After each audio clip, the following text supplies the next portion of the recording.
दिल्ली और महाराष्ट्र से जुड़े मामलों में सुप्रीम कोर्ट ने केंद्र और राज्यों को उनकी शक्ति की सीमाएं याद दिलाने की कोशिश की है। साथ ही राज्यपालों और उपराज्यपालों को जनमत द्वारा चुनी हुई सरकार का आदर करने की सीख भी दी है। दोनों ही मामलों के केंद्र में राजनीतिक खींचतान के अलावा केंद्र और राज्यों के बीच शक्ति के संतुलन का एक संकट भी था, जिसे अपने दो अलग अलग फैसलों में सुप्रीम कोर्ट ने संबोधित करने की कोशिश की है। दिल्ली के मामले में सवाल दिल्ली की चुनी हुई सरकार और केंद्र द्वारा नियुक्त उपराज्यपाल के बीच शक्तियों को लेकर खींचतान का था। सुप्रीम कोर्ट की 5 जजों की बेंच ने दोनों पक्षों को उनकी सीमाएं याद तो दिलाईं, लेकिन यह स्पष्ट रूप से कहा कि चुनी हुई सरकार की जनता के प्रति जवाबदेही होती है और इसलिए प्रशासन की असली शक्ति उसी के पास होनी चाहिए।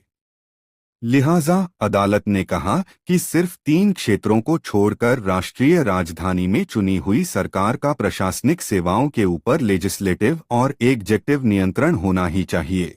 दिल्ली के मुख्यमंत्री अरविंद केजरीवाल ने सुप्रीम कोर्ट के फैसले का स्वागत किया। आप सब लोगों को मेरा नमस्कार।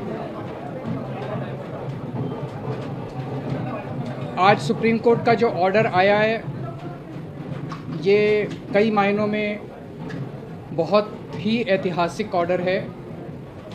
दिल्ली के लोगों की बहुत बड़ी जीत है। दिल्ली के लोगों के साथ जो अभी तक अन्याय होता आया, उनके साथ माननीय सुप्रीम कोर्ट ने न्याय किया है। होता है जो सरकार के मंत्रियों को रिपोर्ट करते हैं।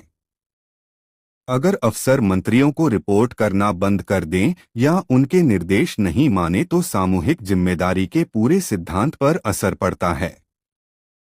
अदालत ने माना कि दिल्ली पूर्ण राज्य नहीं है और इस वजह से सरकार के पास पूर्ण राज्य की सरकारों जैसी शक्तियां नहीं हैं। लेकिन अदालत ने कहा कि इसके बावजूद इस फैसले की रोशनी में उपराज्यपाल मंत्रिपरिषद की सलाह पर ही काम करने को बाध्य हैं।